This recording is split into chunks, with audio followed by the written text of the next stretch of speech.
Pagi ini kita bikin ragit ya, ragit ala dapurnya Ita Yudis nih. Cara buatnya seperti itu ya. Nih kita diamkan sampai dia kering ya. Seperti ini ya. Sudah mulai kering.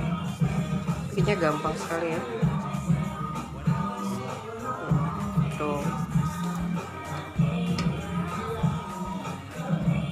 Tuh dia sudah kering ya. Nah berarti ini kan udah nggak ada ya lagi, berarti sudah matang.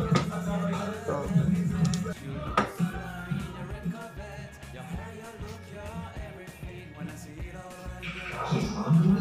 Nah ini ragitnya sudah matang ya. Nah kita siap, kita lipat ya. Ini nih gampang sekali. Tuh ya.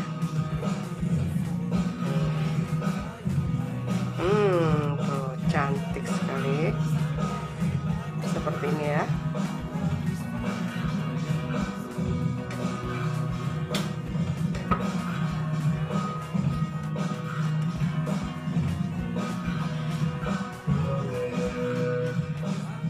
Tinggal kita siram dengan kuah ya, kuah kari, tambahkan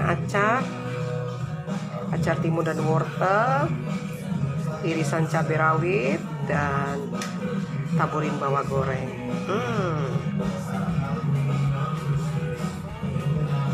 Ragit siap dinikmatin. Seperti ini.